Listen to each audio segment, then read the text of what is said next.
Seja nacististet Jugoslav. Mi smo more krvi prolili za bratstvo i jedinstvo naših građani. Agresija je završena. Mir je nadvladao. Hoće gospodin Karadžić više niko, neće više niko možda u Srpsku. Republika Hrvatska proglašuje. Nemojte da mislite da nećete odvesti Bosnu i Hercegovinu u pakao. Hello, all listeners, and it's fantastic to hear you. You can hear that I'm speaking English again. It's not our usual language, but it's the language we are using now during our interview season. Last time we spoke with Filip Ilankovic, who explained something about the latest protests in Serbia and how they are heating up.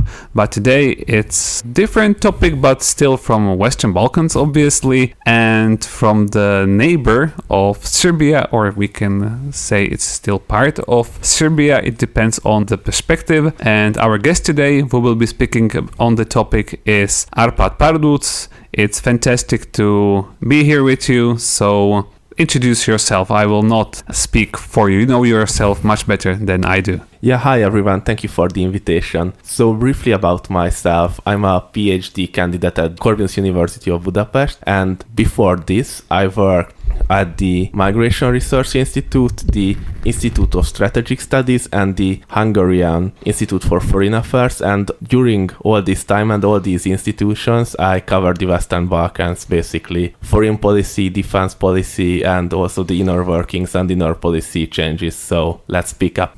Yes, you're absolutely the guy to do this with. I don't know why we haven't had you on our podcast until now. There are not too many Balkan experts in our area, I would say in Central Europe, and real experts. I mean, a lot of people comment on the Western Balkans, but not into too much depth. Let's get really deep. Let's talk about Kosovo and the current political dynamics in Kosovo. There were elections in Kosovo. It was last year already. February. That was this February, and there is a crisis which hasn't been resolved yet. Can you explain how did it happen? What were the election results and some background information into Kosovo politics? Yes, so basically since Kosovo gained independence in 2008, the political side or political positions of the country can resemble with one word, and it's fractured. Basically, there are too many small parties covering up the field, and there are limited options to compromise and to form a coalition. And even weirder or even more interesting, the last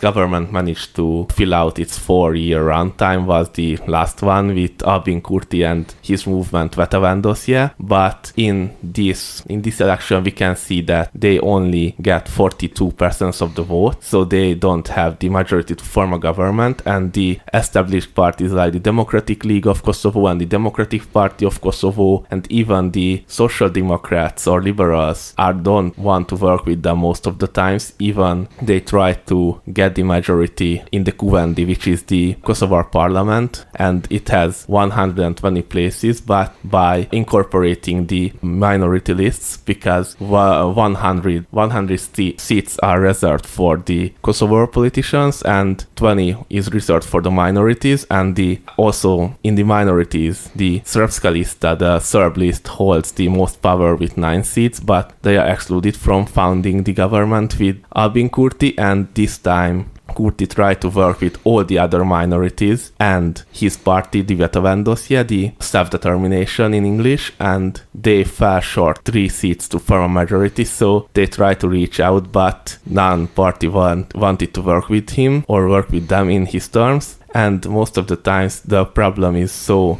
big that even the Speaker of the House of the Kuvendi cannot be elected, because she is the current acting Minister of Justice, who is heavily criticized by anybody outside of his own or her own party. So it's went down 54 times without a finished vote. So even the Constitutional Court had to step in and give a 30-day mandate to try to form a government and to elect Speaker of the House, and they failed it because it passed on last month, and now they issued another 30 days period, but they said that this same person for the post cannot be elected or cannot be put forward more than 3 times. So it's really interesting how the current government, which is in an acting capacity, will try to handle this pressure and maybe select a new candidate to gain wider approval, because there is much pressure from the Kosovar electorate and also from the Western partners to form a government and break out from this political deadlock. But most of the times I would say the only real possibility is an early election, which only can be called by the president. Yes, and how does the country run? What are the effects on the... Well, Kosovo has its problems, obviously, and has this made them worse, or people haven't even noticed? Yeah, most of the times it's worse, these problems, because the Kurti government was heralded as anti-opposition government, which can be the game changer for the country, but most of the times they fell short from their promises. The mostly heralded thing or most celebrated move was to heighten the minimum wage, but because of this political deadlock, they face economic challenges, because according to Kosovo research institutions, the country lost more than 7 million completely euros from grants, and they also fell out from competing for more than 600 million euros. And this is a country which has wide wealth gap in Europe and with huge unemployment, so this is a really different position. And we can speak about Serbia, or I would say we need to speak about Serbia, because the Kurti government had really anti-Serb stance on foreign policy issues and regional issues, and this is why the United States and the European Union also announced sanctions on the Kurti government. So the mainstays of the, I would say, Kosovar foreign policy thinking, the good terms with the United States and the European Union, are basically lost or badly damaged. So they want more in place government with coalition, so they want to limit Kurti's influence on foreign policy decision makings, so they can uphold the status quo in the Western Balkans, in the Western power sense, I would say. Yes, it was probably not a good campaign strategy for Kurti's government to focus so much on the Serbs and Serbian issue, because in the end it did not gather that much votes. At the end they fell short of gaining a one-party majority, and as you were saying, it damaged the relationship with Quint, with the powers that oversee the implementation of the agreement between Kosovo and Serbia. And it also, because after all, as you said, Serbs are minority in Kosovo. They have 10 seats reserved in the parliament currently, as 9 are won by Srpska Lista, the most popular Serbian party.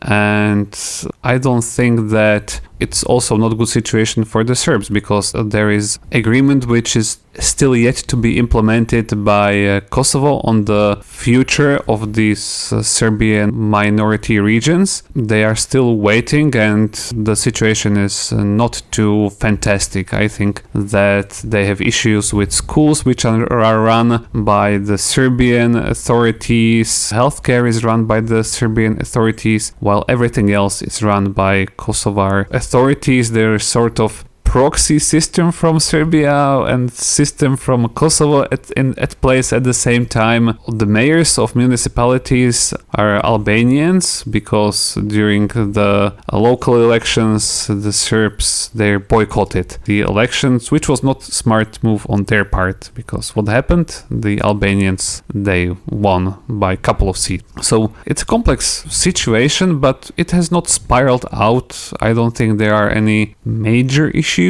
ethnicity-wise or with its neighbors. The world is focused on other issues, and you said that the possible outcome, most likely, which would resolve this, to call an early elections, which can be called by the president. But isn't presidential elections like around the corner? Yeah, the presidential elections will happen next year, and I think one of the reasons for this 54 unsuccessful run for Speaker of the House is the waiting game, because most of the parties either in the government or in the opposition are realized that either way they are going to lose votes or lose seats or lose influence if something happens, or if they form a government which is unfavorable for them or for their electorate. So this is why everybody waits, and because in the coming months there will be regional elections, and that's also can be a good measurement for the parties, how the electorate supporting them, how they are measured and how they are felt for an upcoming election also in the national level. So I think they need to seize this opportunity to work out a deal, because they have to break from this deadlock for the sake of the country, for the economy, and basically for the electorate, because Kosovo also faces a huge depopulation, either from the Serbs leaving the country or either for young educated Kosovars leaving the country because they fed up with the state of it and they want other opportunities basically in the Western European countries, mostly in Germany. Yes, understandably. So probably parties are waiting and calculating how much will the local elections influence them, and they don't want to get any blame for anything. Why didn't the opposition parties form a government with the minority parties? Are the differences too big? Yeah, most of the times the differences are too big, and not just with the minority parties, mostly with the main opposition parties themselves, because they are easily fractured and most of the time they are riddled with infighting, even not in a coalition but among themselves, among their own institutions. So it's really hard to provide a working coalition, and upsetting the current government would mean at least 4 parties plus the minority parties with their own agenda. I think it wouldn't be achievable without Srpska lista, and that's a power for the Serbs to exploit, and I think everybody wants to avoid this situation. Yes, and why didn't Kurti bring one opposition party in to form a coalition, or are the relationships so bad? Like you said, he was anti-opposition. The previous government was strongly anti-opposition, but I mean, in the end, politics is very often a game of flexibility. So why the inflexibility? Yes, so he was trying to get a small opposition party involved in a Kurti-heavy government, but even the opposition party would like it because... Which one? The Social Democratic Party, which called NISMA, but even they are part of an electoral alliance which jointly has 8 seats, so they needed to break from it and then get on board with the other minority parties, excluding the Srpska lista, so it would be also a fractious coalition, and most of the times there was the problem with the current acting Minister of Justice, because her is picked out for the Speaker of the House position, but she is, as I said, widely disapproved, and even the politicians of NISMA are disapproving her, so they can end this situation when they are supporting Kurti, but they cannot support her nomination. So this is another deadlock. Yes, and probably it would be a political suicide for the small opposition parties to join Kurti's government, which maybe would not survive in the end, and it would cost the party a lot of political power. Yes, definitely, and we can see that Kurti doesn't like having coalition partners, because his first government, he entered the coalition with the Democratic League of Kosovo, and that coalition was broken up mostly from inside pressure from the United States only 50 days after it's entered power. So he doesn't have a good thinking of the current political elites of Kosovo and being in coalitions with them. So he doesn't want an uneven coalition or coalition on even numbers. He wants one he can dominate. So this is his main aim, I think, and this is also a step or a thing which slows down the negotiations. It's difficult to manage your own internal politics, and moreover you have to keep track of what the external actors are saying. Well, it's not a unique case of Kosovo. There is Bosnia and Herzegovina, which has a higher representative, which influences the internal politics very, very much. Well, yeah, Balkans is quite a fractured place now. In Serbia, there are anti-government protests. Montenegro has stabilized somewhat since a couple of years ago when the government's survival rate was 3 months or a year, etc. Let's see what happens with Kosovo. I think Hungary recognized the independence of Kosovo, right? Yeah, we were one of the first countries to recognize Kosovo's independence because in the Hungarian foreign policy thinking, supporting these kind of independence movements or self-recognitions can open up a way for the Hungarian minorities living in the neighboring countries. So in this regard, Hungary thought that its own national interests are in line with Kosovo's. Yes, you would be surprised. Slovakia has very opposite line of thinking. We don't support declarations of independence unless it was agreed on by all parties involved. Yeah, we always use the precedent of Montenegro. We recognized Montenegro. Slovakia was one of the leading countries in the referendum leading up to the independence because it was agreed on by both parties, and there was a referendum which was recognized internationally, and 2 countries were created. And this was not the case of Kosovo. This is the argument we make why we do not recognize this one. Yeah, and it's really interesting because you mentioned Montenegro, and when Hungary or even Montenegro recognized Kosovo, they risked the repercussions from Serbia. And so for Hungary, the lives or the livelihood of the Hungarian minority in Vojvodina was at stake. And when Montenegro recognized Kosovo, the Serbians said that's a knife from the back. So it was a crazy situation, and it's impacted the bilateral relations between Serbia and Hungary and Serbia and Montenegro as well. And most of the times for the worse in the Serbian perspective.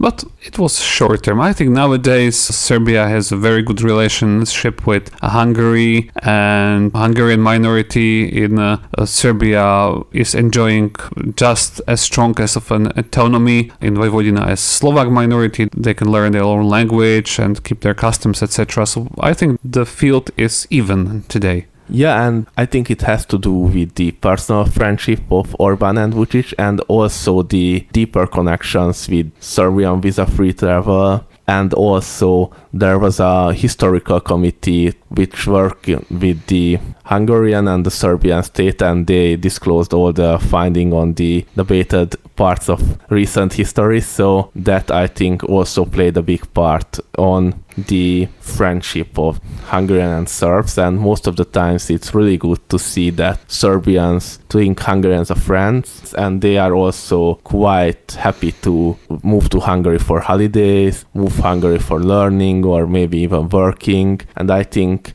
that creates more opportunities to connect, more opportunities to get to know each other. And also it is what happened in the past. So Hungary always had a good relations with Serbian minority living in its territory. So it's really good to see that the Hungarian minority is getting the same treatment. Yes, absolutely. And since I have a Balkans expert in front of me, take a wild guess. How do you see the future of Kosovo? Being part of the world community, UN member, independent, or the other way around, that things will not go so well and the movement for independence will somehow disappear, and 10 years down the line it will be an autonomous province of Serbia again, or join Greater Albania? I would propose a third way because, these are the quite opposite scenarios you mentioned, but I think the recognition of Kosovo is stalling, so no more country is going to recognize Kosovo as an independent country in the near future. And also the Serbian lobby is going to block Kosovo's way in the international organizations, and this is why it will stay basically as it is. And also the Western Balkan politicians, I think, in every state, and most of the times also the Eastern great powers like Russia and China, and the Western great powers like the European Union and the United States, try to make Western Balkan as stable as possible, so anything can happen which is short of an armored conflict. So there will be no Greater Albania or Greater Serbia. This is my guess. So thank you for your opinion. I very much agree. I mean, this is very educated guess, and I have to say I share it.